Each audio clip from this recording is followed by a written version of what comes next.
Evening, folks. How you doing? Jer here. A couple of people in chat. I want to just kind of, before I get into what we're doing tonight, just wanted to basically go through what this is and why I'm doing this.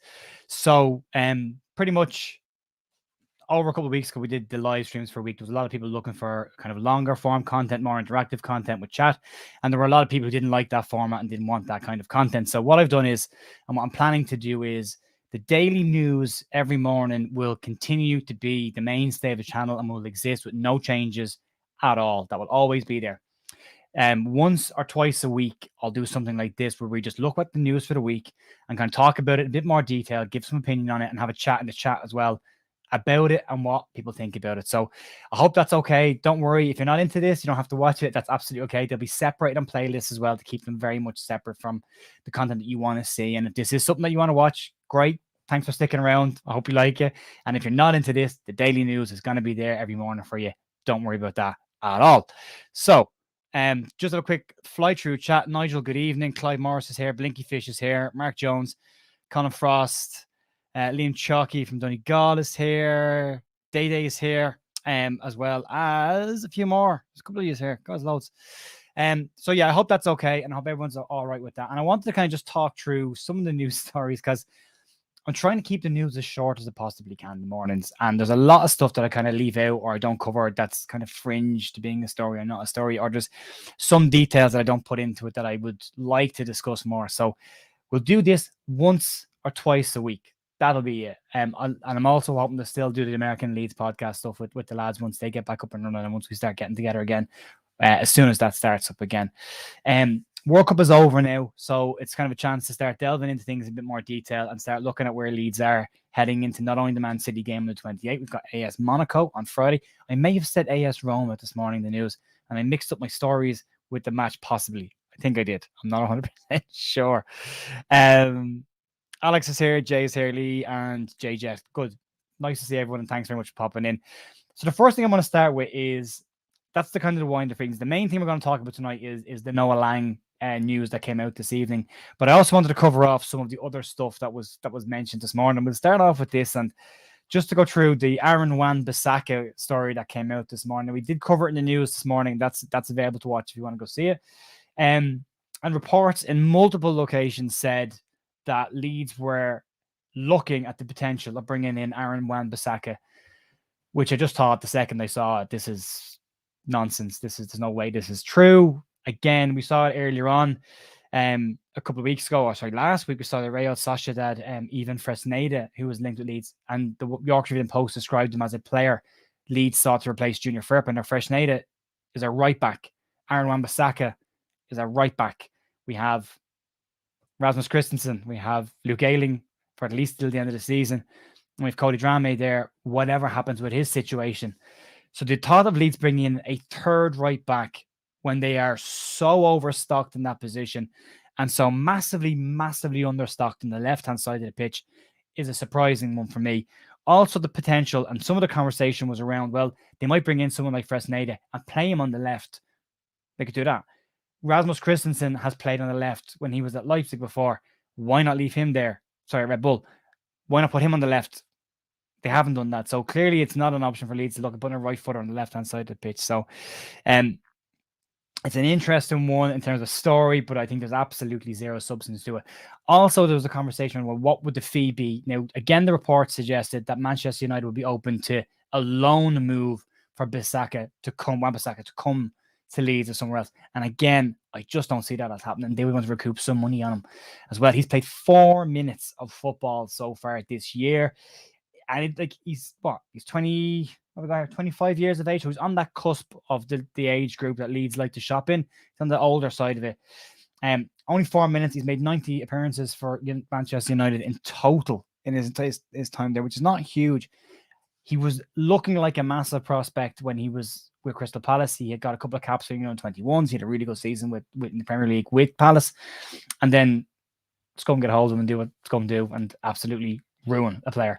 So that was the first one, and I wanted to get people's thoughts on this. And there's a couple of bits of pieces in the chat here, and I'll throw it up, and we can have a quick chat about it. Nima, we need a finisher.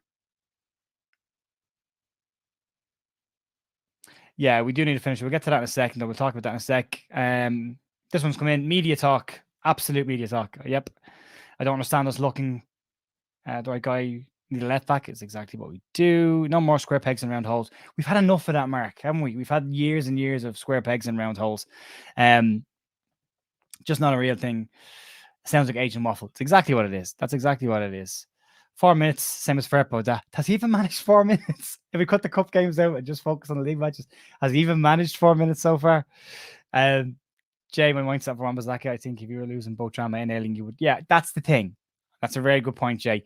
If it's a case that Leeds are looking at it, well, we're going to lose Drama and we're going to lose Ailing at the end of the season, then maybe you could say, well, then Wan-Bissaka's coming in.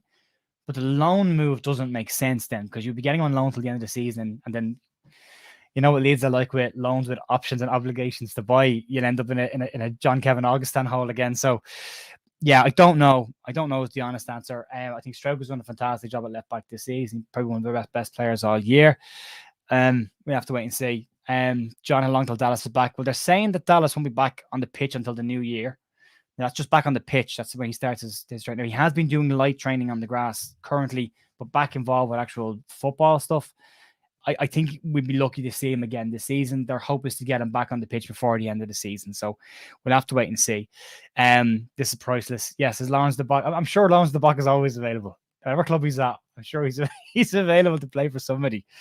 And Mark, we need a net one out football. Yeah, we do. Look, we need specialist players in specialist positions, and then we need cover. So for me, when we start off, and we'll get this one out of the way straight away, I think Aaron Wan-Bissaka to Leeds is nonsense. To back that up, the Yorkshire Evening Post have come out tonight to also rubbish the rumour as well, and they said there's absolutely no substance to this either. So Aaron Wan-Bissaka to Leeds, roll it up in a ball, throw it in the bin. That's the end of that one. So not going to happen. And Leeds really need to start looking at left back. We've been linked with tons. Parisi from Empoli, we've been linked with Kai Wagner. Over Philadelphia Union, we've been linked with, amongst other left backs, we've been linked with Rafael Guerrero at Dortmund as well. So, you know, just quality left backs there, and that's a position Leeds need to focus on. I would hope when we come out of the Man City game and the window opens on the 1st of January, I hope we're ready for that. I hope we're not looking at a situation where we're still monitoring people for a couple of weeks and a couple of, up until the end of the month. You're hoping the Leeds have their ducks in a row and are ready to go day one and are announcing signings within the first week. What'll be interesting to see, and this is where the potential gaslighting of Angus Kinnear comes in, is the program notes or their online edition or whatever version of it is that we get for Man City, or if we get some for the AS Monaco game. It'd be very interesting to see what he says. He made it pretty clear last year that we were always available for transfers, but only if the right one, and then we didn't do anything. We know we left gaps in the summer up front and at left back, and arguably, and my personal opinion is, we left a massive gap at centre back as well. We could do it a better quality left back. Leeds have been conceding too many goals. We conceded 20 goals at this stage last season under Bielsa. We conceded 27, I think, under March this season. Both of those totals are massively too high. And you can change the manager, but the common denominators are the centre back pairings that are there. And for me, they've not been good enough. So we should look at that as well. So what does everyone think? Clive, I wouldn't mind Kai Wagner. Yeah, I like him, and he knows his system as well. But basically, if we're getting a left back, we're looking at a system where it's an attacking left back, because we don't play with defensive left backs, and the system also leaves us way open for counter attacks. Anyway, we've seen that since preseason this year. So,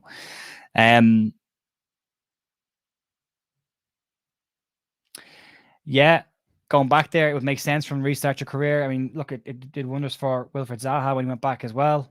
Dan, nice to see you, mate. Paul, we may as well spend more than 10 million in January. Yeah, look, I'm trying to remain hopeful on this, and I'm trying to look at it from a perspective of Leeds have made mistakes in the past, and you hope they've learned from them. We have a history of not learning from our mistakes, but you're hoping that they've learned from them, and that you hope that when we come into January, they know exactly what they need to do. If they don't make any moves in January, and if they stick with the squad that we've got for the remainder of the season, we are potentially one injury in multiple positions away from a catastrophe. I don't want to, dive in with hyperbole or over egg this a little bit, but we need to add to the positions we didn't add to in the summer. They're the ones that have let us down. Now, Rodrigo's scoring goals right now, but we need to back up. Joffrey's not had the greatest of seasons so far, although he looked quite good against Elche in terms of being in front of goal. Needs to get involved in the game far more. And we've got goals coming from other parts of the pitch, which is great. But again, special positions, they're needed. Jay Johnny can't come quick enough. slightly cover, need 3 or 4. I think we need 3 or 4 as well. I think we need a striker, left back, and a centre back. You could argue there's possibly number 10 needed as well as cover, as backup. But then you've got Sam Greenwood and Joffrey there as well, and you've got Nonto. So maybe not. A potential partnership between Stroke and someone else is who I'd like, for being honest. Then we've got Koch, Llorente, and Cooper. I think long term it would be Stroke and another. I think you're looking at a couple of years before Charlie Creswell's in the position to come in and do something there as well. He's having a tough enough time at Millwall. He's had some very high moments. And one of the Millwall fans jumped onto our chat earlier last week and gave us an insight into the amount of mistakes that he's made this year, that aren't being seen in highlight packages. So it's good to get that insight. But Charlie is there to learn and to get better. So you're hoping there's at least a more experienced centre back to come in the interim period to add and help these younger players, because that's still needed. Liam Cooper's not got a lot left in the tank, and misses games every season. So, got to look at that. Even Nipper, how you doing, mate? We do need pace at the back, especially with the kind of system that we're playing. I'd like another South American. Yeah, well, you've got the striker options that have been linked there with Pedro and with Kuna. The Kuna one's an interesting one. It's not on the list to talk about, but we can have a quick chat about it briefly. Last week, everyone was saying it was a done deal. He was heading to Wolves. It was going to be announced imminently, and then it didn't. It wasn't announced, and nothing has happened. And according to a lot of reports, Leeds are very much in the mix and have been speaking to Atletico's camp and to Kuna's camp and are staying informed, is the word that was used, on the situation. Now, what that actually means, I don't know. At this stage, you don't want to be monitoring transfers and being in the conversation for transfers. You want to be getting them done. You want to be finalising them. Why would you watch a transfer unfold if you're interested in that player? You're not going to sit back and watch that player go. We saw it ourselves when I can't remember his name, the striker we were bringing in from Marseille, who was sitting on the private jet in the airport and then decided last minute to go to Nice because they rang him with a better offer. Leeds will be getting involved in these transfers, not sitting back and watching. So again, we don't know the full story. We don't know exactly what's going on. You would assume there's conversations here. You have to wait and see. How good was Gvardiol? Yeah, Gvardiol was outstanding. And DePaul. DePaul's had a really good World Cup, and he put a comment out saying, those who doubted me can suck my... I don't swear on the channel, so I'm not going to swear, but you know what I mean. He's been great. He's been really great. Clive Morris, Creswell and Hjelde are certainly possible future partnership. They are. I have a friend of mine, Paul Kellett, best mates, who's a big Celtic fan. And when we signed Hjelde from Celtic, I said it was strange to see Celtic let a young player go who had potential. Why would they let him go to Leeds? I think we paid 3 million for him or something around that mark. And he said the problem with Hjelde was he's injury prone, and he kept picking up injuries when he was at Celtic, and then when he went out on loan. And he had a bit of that in the first year or two at Leeds. You're hoping he's getting a bit more of a run in the team now as well. It was great to see him back playing the first team. Does have an error in him, but he's a young player. Every young player has an error in them, but it's the experienced positions, the big positions, centre backs, they're the ones you want the experienced players in, so those mistakes don't happen, especially in front of your own goal. So, Darren, left back defence must be the priority. We've scored more goals than Scum and Chelsea, but we've conceded far too many. Yeah, a lot of that's down to the system. I think that won't happen. The more attacking we play, and I'm all in for the Jesse Marsh attacking system. I'm not so convinced about the defensive side of it, but from an attacking perspective, I'm all in on that. I think it's great. I love watching it, and we'll have to wait and see. Free falling. Sell Harrison. Yeah, Noa Lang. We'll get to know in a second. Yeah, Harrison has said it himself this week that last week that he a lot of this stuff was down to he was carrying knocks and niggles the first half of the season and couldn't get himself properly back in the shape that he wanted to be in. But now he reckons he's clear of all those injuries and is in a prime position to come back and actually attack the second half of the season in good health. So we'll have to hope for that works out for him. So let's move on then. We'll have a quick chat then. So Wan-Bissaka was one. The interesting one that came out today, and this is a double-sided one, was Sasa Lukic in the link with Leeds multiple times over the last couple of months. And I watched him in the World Cup, and he looks decent. He looks like a decent player. He's a good age. He's 26 years of age. He's the Torino captain, but wants to leave. He has 147 appearances for Torino. He's scored 13 goals. Can play as a 10 more often than midfield, but likes to play as a 10. And looks like a decent player. But apparently, according to a couple of places this morning, and AS Roma Live being the main one, Leeds are not looking at him anymore. They've shifted away from him, and they've shifted it across to Azzedine Ounahi. I think I'm pronouncing that correctly. Ounahi, the 22-year-old Moroccan who's had a really good World Cup. But we should be careful about this. He's playing for Angers, and he's only played 27 games for Angers. 47 games for that. Before that, he was with, I'm going to butcher this pronunciation, Avranches, and he only played 27 games there. That's it. That's pretty much it outside of his youth career. So there's not a huge amount of experience there. He's still a kid. He has 2 goals and 46 appearances so far this season. And he's had a really good World Cup. The danger is that you buy a player from a World Cup and he comes into the standard in the Premier League and he's not at that level consistently. Premier League is, as Rasmus Christensen described it, the Premier League is a Champions League game every single week. That's the level it's at. Players need to be able to come in and get on top of that. So, I don't know. I think if Leeds are potentially looking at losing Forshaw and losing Click, just conversation that Click might be going now. But if they're looking at losing both of them towards the end of the season, there's no reason why you can't bring both of them in. That still gives you room for the likes of Greenwood, likes of Joffrey, likes of Nunto. You still got bodies in there to rotate the players around, and in case you get any injuries. But I don't know why we'd shift focus from a man that's in number 10 primarily to a man that's number 8 primarily. Not the same roles. I know Leeds want another position in there. And then that brings you on to George Hall as well. Like George Hall, another player that Leeds were said in the media to be all but done last week. And we said, I think on Thursday last week, that not as clear as it had been made out to be, wasn't as straightforward as people had said it was going to be. And then it's shown that this week Liverpool now coming into the mix and looking at trying to buy George Hall as well. So as major competition for a youth player, he won't get minutes at Liverpool straight away. Probably won't get minutes at Leeds straight away either. So I don't know. I think when you look at that, from that perspective, Leeds are linked with people for a long time and then seem to miss out at the last minute on these players. Leeds, and I'll give Victor Rod a huge amount of credit. Do you look at all the names in the World Cup? If you look at all the names over the last 3 years we've been linked with, these were all players Leeds were involved with trying to buy, but we always left it that little bit too late to actually get the deal done. DePaul, Vardiol, Gakpo, the Kettler, all of these players, they're good to spot these players, but then you've got to go and get them. We've waited too long.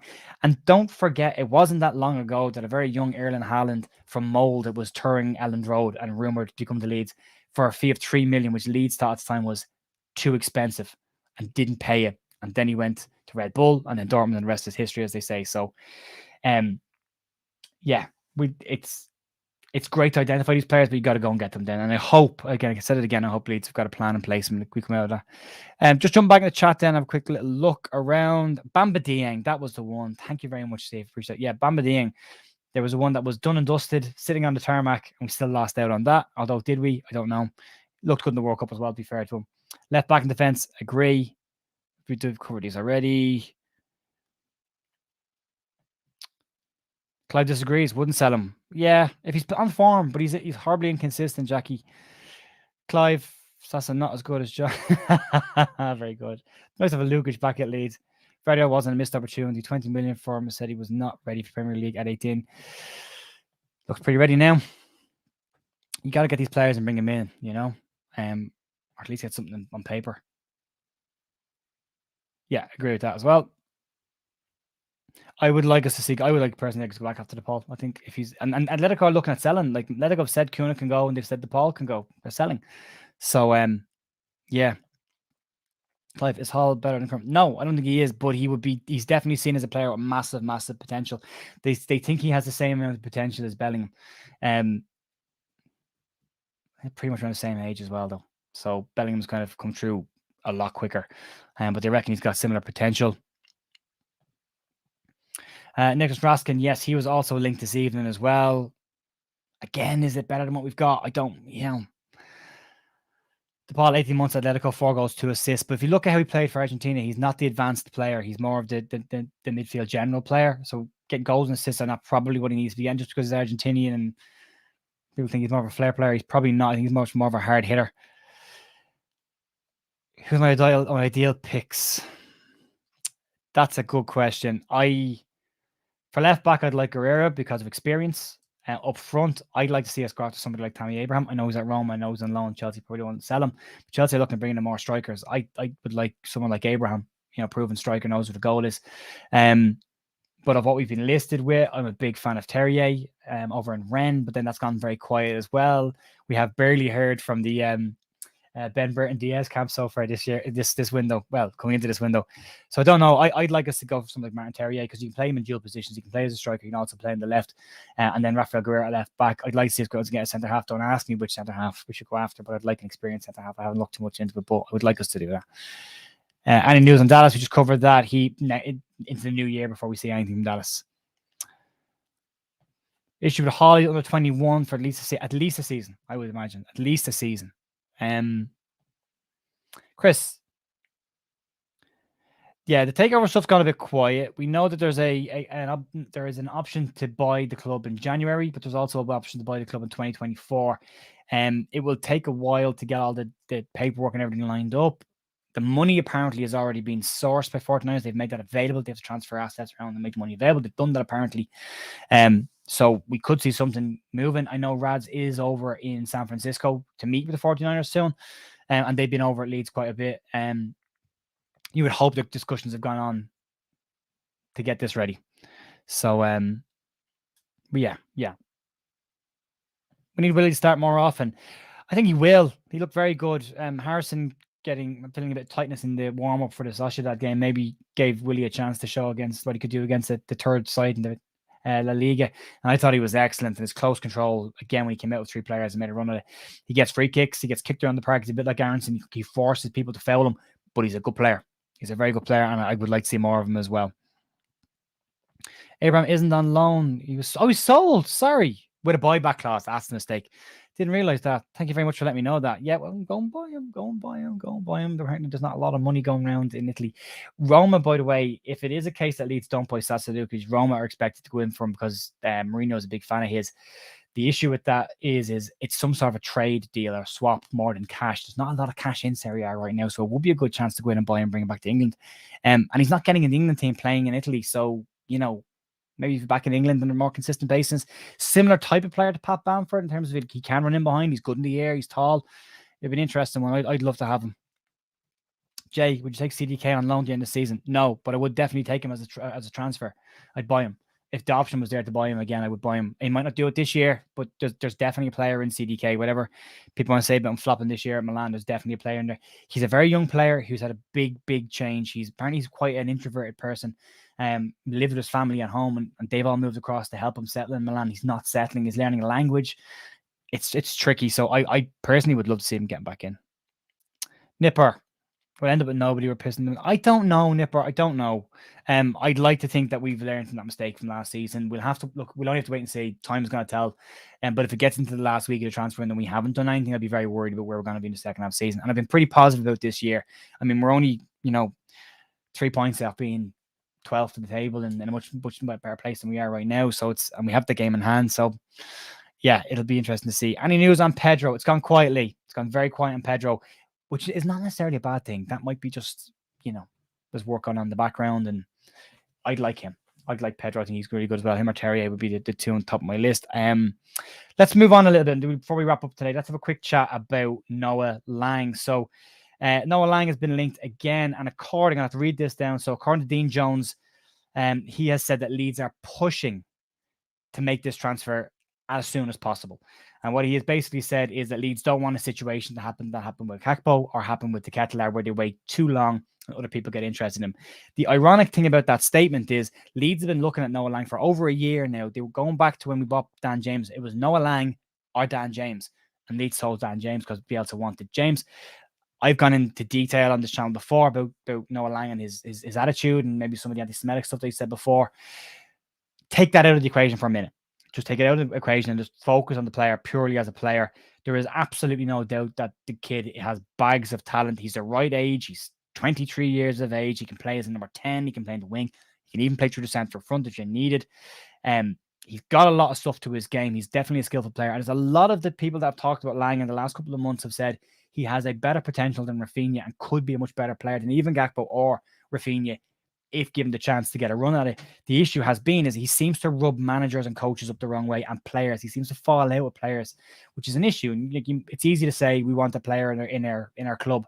It doesn't matter what his attitude is like as long as he's a good player. But if you go back and look at other clubs that have had players like that, Balotelli being an example, Hatem Ben Arfa being an example, incredible players, brilliant quality, but just upset everyone, annoy everyone all the time, and end up just ruining their legacies or don't have a legacy. So it's about having the right attitude. Ronaldo's proven it with Scum this year as well, where his attitude there with last year and this year and with the Portuguese team this year, it rubs off on people. It really does rub off, and you've got to be careful. But if you look at Noa Lang from a footballing perspective, and only from a footballing perspective, he is a quality player that Leeds would get for a relatively affordable price and could make a big mark. Leeds looked at him before, decided he wasn't ready. They're looking again.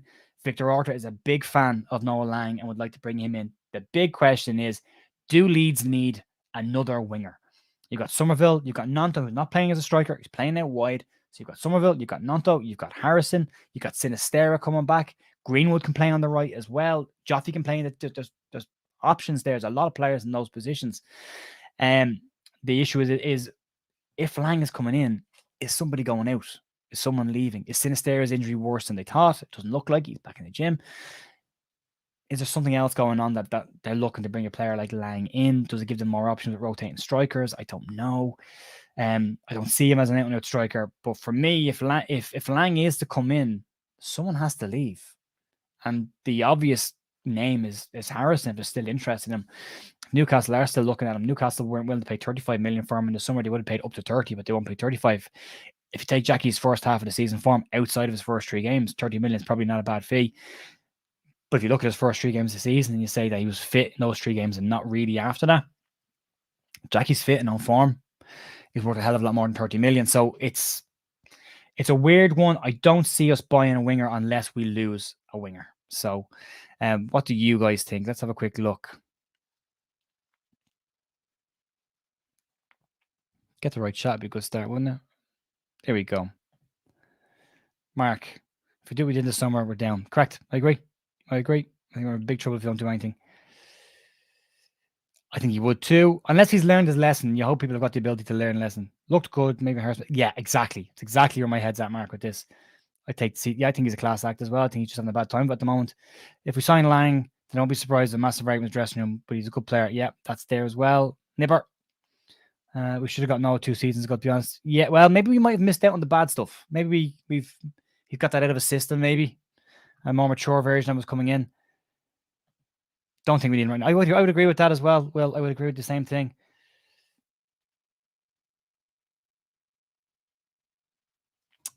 Yeah, I think Calvin starts against us, if I'm being honest. If he's fit, I think he is fit. I think he starts against us. I think they can get away with it. I'm terrified what Haaland's going to do to us, looking at his little funny video clip they did with Sky Sports during the week. It was a great video, and I laughed a lot watching it, but I thought he's going to murder us. He's going to try and murder us. The prospect of Erling Haaland running at Liam Cooper terrifies me. Paul, I wouldn't sell Jackie. Again, I'd say if he's on form and if he's the early season form is there, if he can stay fit, yes, 100% agree with you. Wouldn't sell him.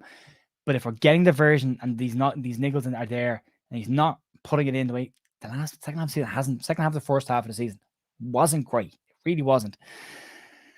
Do you get better? And there is a point, and this is the big thing, where we are on the table, there is a natural passing on point for the championship squad into a new squad as we look to move up higher in the table. When we get to mid-table, there's going to be a passing on point there as well, where players that we've brought in to get us to there are going to have to move out and better quality players come in again. And Jackie might be one of them, that where it's a case of he's done the job that Leeds need him to do, but now Leeds need better than him. It was strange then if Newcastle, who are above Leeds in the top 6 currently, go and sign him, then they see more in him. I'm not a fan of selling players to clubs in the same division who may potentially come back and bite you on the arse. I think if you're going to sell a player, sell him abroad. So then you have to worry about him. Like, I have no issue with Rafinha going to Barcelona. Chance of us playing him in the next 5 years, pretty slim. So I'd be okay. I would be okay as long as we sell him somewhere else. If we can get the form that we had early on, then yeah, keep him. I would agree with that as well. Yeah. Sign Berardi for a month. I'd sign a Berardi every day of the week, every week. I loved him. He was my favorite players. My big thing with Berardi was he was probably our only Premier League class player for a long time at Leeds. We weren't in the Premier League. Now, when we got there, he was coming to the end of his career. It was real sad, but I just loved the man. Absolutely loved him. One of my dad's favorite players before my dad passed away. Loved Berardi, loved his attitude. Hopefully Haaland has, let's hope he picks up something between now and then. Thanks, Niver. Cheers, mate. Thanks, Mark. You're lovely guys. Really appreciate that. Mark Jones has 200 IQ. If Newcastle have 30 million, then he's got to go. Well, again, it's subjective is the way I'd look at it. It's absolutely subjective. It would depend on what form he's in at that time. And I think we need to have a little look at him. He did feel tightness in the Sociedad game beforehand and didn't play the game. You would like to see him start against Monaco on Friday and get some minutes under the weekend. So and get some minutes. Well, it's Friday. Yeah, Friday. Get some minutes under his belt. Could be better then. Tanya, good evening. The goals coming from elsewhere. Let's see what state Somerville and Sinistera in. Those two can score. Without them, we could be in trouble. it's not a coincidence that a lot of goals have started to come in since Sinisterra came into the team, and then when he went out with Somerville coming in, they've helped massively carry the load on goals. Somerville, they think should be back in training this week and could be okay to get some minutes against Monaco, but should be okay for the Man City game. Fingers crossed. And then Sinisterra has been in the gym from what I've been told, but not necessarily doing grass work just yet. I haven't seen. I don't know. I'm not going to claim to know. So yeah, if we don't get both of them, it's a bit worrying coming in against City. Yeah. Kinsley is dropping a centre forward and counting on Mateo Joseph. I have liked a lot of what I've seen in Mateo Joseph since coming to the senior setup. I think his work rate has been excellent. He really works hard off the ball. He presses well. He defends as well as a striker.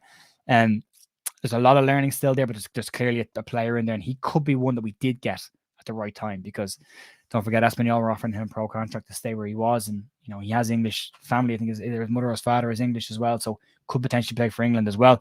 And there is definitely talent there for that player. Any update on Meslier? No, it's gone pretty quiet. The link with the Croatian goalkeeper during the week was the interesting one for me. I thought there's an issue with the glandular fever being worse than I thought. Glandular fever can go one of two ways. It can be short and sweet and get out of your system pretty quickly, or you could have it for a year. So there's a lot of bits to that, and it depends on how severe it is. We will know more, I'm hoping, towards the end of this week with Meslier. But if we don't, we've got Robles anyway. Robles is a fantastic goalkeeper. He marshals this area. He makes things look very easy. So if Robles has to step in for a couple of weeks, I'm okay with that. Zach, hopefully Jesse Marsh and Brendan go to Haaland's house to make sure he won't score. Send Paddy Bamford over to rub off him for a while and see if his injuries rub off on him. See what happens then. It would make no odds if we had Messi, Modric, and Mbappe on our books. Marsh's tactics are so poor. It's like earlier. There's a thing about this, Bandy. I don't think Jesse Marsh's tactics are poor. I just think he doesn't have the players to play the kind of football he wants to play. And if you look at when he was in Austria and when he was in Germany, to a lesser degree, but definitely in America and definitely in Austria, he had the top players in those divisions playing this type of football, and it worked. And it worked well. He even worked to a degree in Europe when he had them. The issue is your style of play should really be dictated in two ways. Either you buy players to fit the style that you want to play successfully, which Leeds haven't done yet. They've started it, but not enough. Half of that squad can play his style. The other half are still learning from Bielsa's old style. Or the other way you look at it is you change the style to suit the players that you have. And at times, that's where I think Jesse lets himself down, where he won't modify his tactics in order to fit the players that he's got currently. I would love to see Leeds go to a three at the back. I think you could play Llorente, Cooper, and Koch there. I think having three of them there would counteract the weaknesses that each of them have got. It would also give us an extra body back there. We wouldn't be worried about spacing behind. It would allow our fullbacks, our wingbacks, to go forward, attacking Jesse's attacking system without the fear of getting caught on counterattack. So I think that's there as well. But Jesse's system, and I've described it all season with the lads as it's like watching two completely separate teams playing. When we attack, we look fantastic. We do. We're entertaining. We press high, create lots of chances, and we're scoring lots and lots of goals. It's great. Defensively, we're shambles. We're a mess. We're all over the place. We get caught on counterattacks way too easy. We commit too many bodies forward. So that's the problem. It's two separate kind of entities. But if you look at the attacking side of it, a lot of them are the players that Marsh wanted. Marsh has brought in, and with a couple of the younger players there as well. The defensive system outside of Christensen, the defenders are pretty much the same defenders we had last year. So that hasn't been upgraded. That area of the pitch hasn't been upgraded at all and is badly needing an upgrade. And the upgrade could just be a case of bringing in an experienced left back and then pushing Stroke in left centre half. That probably would fix it. I think Stroke's going to be one of our best players for a long time to come. I think he's been brilliant. The other thing I meant to say about Noa Lang is Noa Lang was at Ajax at the same time that Stroke was at Ajax, so they might know each other. So that could be something that might help ease the transition if he does come in. Last few bits on chat before we wrap it up, folks. If we fall and put Cooper on Haaland and he'll score a bucket of goals, yeah, he will. He absolutely will. Harrison is decent. Lang is way better. I think he's a slight upgrade in ability. All right, yeah. If Marcelo had the players, could you imagine? Could you imagine if they backed Bielsa with proper quality players? It's a scary prospect. I think Perkins is a much better prospect over Joseph. Unfortunately, he seems to be behind Joseph. He's just had a couple of injuries so far that stopped him from getting that run that Joseph has seemed to got. And that happened with Joffrey as well, where last season Joffrey was the hot shot and he was the one that was breaking through and we all expected big things. And Sam Greenwood's come out of pretty much nowhere from the back. The last game of the season is Brentford last year into this season and looks like the player that's kind of bypassed Joffrey in the pecking order as well. Joseph banging on the door as well, as is Perkins. So That's a good complaint to have. We've got some really, really good young players there, and that's a brilliant situation to find ourselves in. Defense is badly needed strengthening for me. I would buy centre halves as a priority. Stop conceding goals, you stop losing games, you know? I think you should be the new manager of Leeds. I can't get a manager's job with myself at the moment, mate. and I'm looking. I'm off there. See you, Mark. Thanks for popping by. I'm going to wrap up this now as well. Punt on Victor Lindelof. Why not? Yeah, not bad player. Folks, that's it. Thanks very much. We'll do, as I said, we'll do 1 or 2 of these a week, no more than that. Outside of that, the daily news will be the exact same format, the exact same timings as it has been and will always be. That is the mainstay channel and will continue to be that way. So massive thanks to everyone that's joined in to watch the stream tonight. We'll do another one of these at the back end of the week and wrap up the rest of the week's stories. Then, thanks for watching, and I will see you tomorrow morning, bright and early, with some Leeds news. See you then. Bye.